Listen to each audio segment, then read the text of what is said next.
పరమపావన పుణ్యక్షేత్రం వెంకటగిరుల అతి పవిత్రమైన మహాదేవుడైన వెంకటేశ్వర స్వామి క్షేత్రంలో ఘోరాతి ఘోరమైన అపచారం జరిగింది.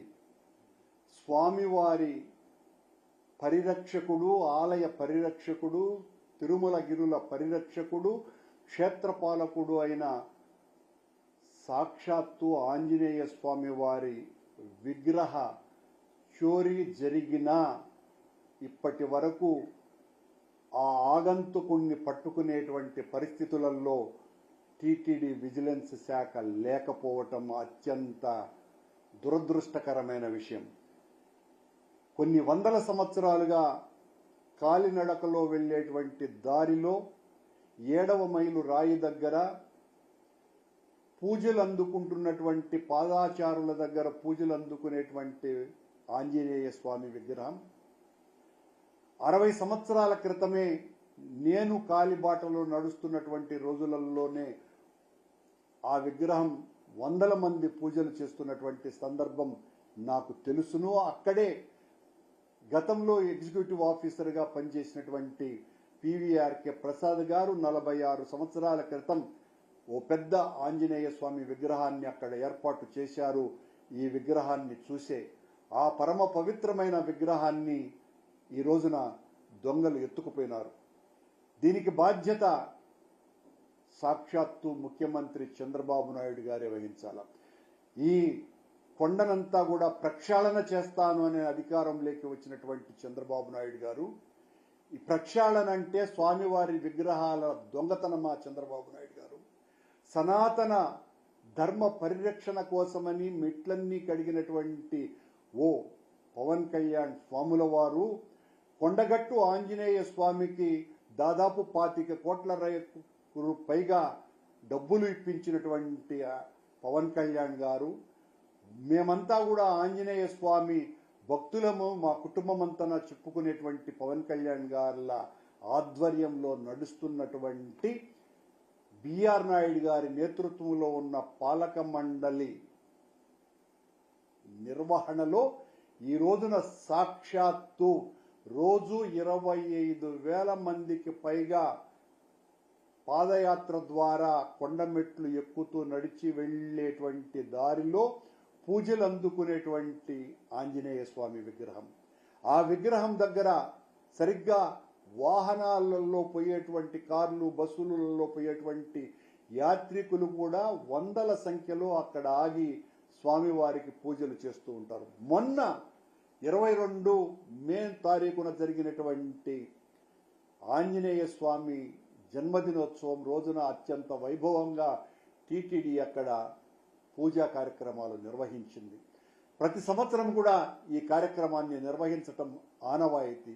ఆ పూజలు అందుకునేటువంటి స్వామివారి విగ్రహం ఈరోజు చోరీకి గురైంది.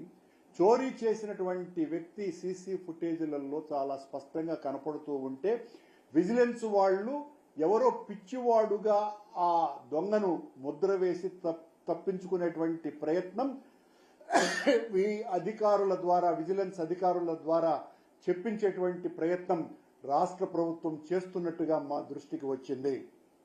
ఎంత దుర్మార్గమైనటువంటి పాలన నడుస్తున్నది. మా మీద, జగన్మోహన్ రెడ్డి గారి మీద నీలాప నిందలు మోపినటువంటి వీళ్లు అధికారంలోకి వచ్చిన తర్వాత ఈ 2 సంవత్సరాలలో ప్రతిరోజు కొండ మీద ఏదో ఒక రకమైనటువంటి ఘోరం, అపచారం జరుగుతూనే ఉన్నాయి. దానికి పరాకాష్ఠగా సాక్షాత్తు వెంకటేశ్వర స్వామి పరిరక్షకుడైన క్షేత్రపాలకుడు, రామభక్తుడైన హనుమాన్ ఆంజనేయ స్వామి విగ్రహమే చోరీకి పోవటం అన్నది కోట్లాది మంది భక్తుల యొక్క మనోభావాలను తీవ్రంగా కలిచివేస్తున్నది. ఇప్పటికే ఈ విషయమంతా కూడా తిరుపతి పరిసర ప్రాంతాలలో ఉన్నటువంటి ప్రజలు, భక్తులు, హిందువులు అందరూ కూడా గగ్గోలు పెడుతున్నారు. ఈ విషయం మొత్తమంతా ప్రపంచమంతా తెలిసిపోతున్నది. మీ పాలనలో ఇంత అధ్వాన్నమైనటువంటి పరిస్థితి.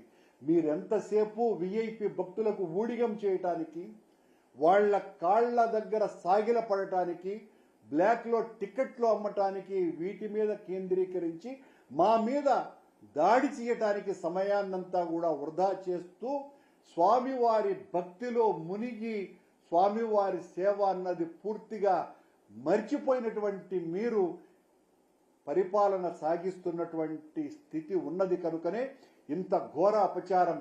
వందల సంవత్సరాలుగా ఉన్నటువంటి పూజలు అందుకున్నటువంటి విగ్రహం, ఆ విగ్రహాన్ని చూసే పివిఆర్కే ప్రసాద్ గారు అక్కడ ఒక పెద్ద విగ్రహాన్ని ఏర్పాటు చేయటం జరిగింది. ఈ రోజు రేపు మీరు అనొచ్చు అది మొన్న 10 సంవత్సరాల క్రితం 5 సంవత్సరాల క్రితం ఏర్పాటు చేసినటువంటి విగ్రహం అని కూడా బుకాయించే ప్రయత్నం కూడా ఈ టీటీడీ అధికారుల చేత అక్కడ ఉన్నటువంటి బ్రాహ్మణుల చేత పలికించేటువంటి దుర్మార్గపు ఆలోచన కూడా ఈ ప్రభుత్వం చేయబోతున్నట్టుగా మా దృష్టికి వచ్చింది. స్వామివారు వందల సంవత్సరాలుగా పూజలు అందుకుంటున్నటువంటి ఈ స్వామివారు ఈ రోజున లేకుండా మాయమైపోయినటువంటి సంఘటన. దొంగతనం అయిపోయిన తర్వాత అక్కడ ఖాళీ ప్రదేశం, నిండుగా పూజలు అందుకుంటున్నటువంటి స్వామివారి విగ్రహం, అత్యంత పరమ పవిత్రమైన ఆంజనేయ స్వామి భక్తులందరూ కూడా తీవ్ర కలత చెందుతున్నారు. వెంకటేశ్వర స్వామి భక్తులంతా కూడా ఏదో చాలా ప్రమాదం సంభవించింది అన్నటువంటి బాధలో వాళ్ళందరూ కూడా మునకలై ఉన్నారు. ఇంత ఘోరమైనటువంటి పరిస్థితికి ప్రభుత్వమే, చంద్రబాబు నాయుడు గారు, పవన్ కళ్యాణ్ గారు, బిఆర్ నాయుడు గారు బాధ్యత వహించాలి. నిజం చెప్పాలంటే ఇంత ఘోరం జరిగిన తర్వాత ఈ పాలక మండలి ఒక్క క్షణం కూడా ఉండటానికి అర్హత లేనే లేదు. సాక్షాత్తు స్వామివారి క్షేత్ర పాలకుడినే దొంగతనం చేస్తూ ఉంటే నిస్తేజంగా ఉండిపోతున్నది అంటే నిఘా వ్యవస్థ ఇంతకంటే ఘోరం మరొకటి లేదు. దీని మీద మొత్తం భక్తలోకమంతా కూడా, హిందువులందరూ కూడా పడుతున్నటువంటి ఆవేదన అంతా ఇంత కాదని, ఈ ఘోరమంతా కూడా చంద్రబాబు గారి ప్రభుత్వం యొక్క నిర్వాకమేననేటువంటి విషయం సుస్పష్టమైందని ఈ సందర్భంగా తెలియజేస్తున్నా. ఈ ప్రభుత్వం పూర్తిగా విఐపీలకు దర్శనం చేయించటానికి, అలాగే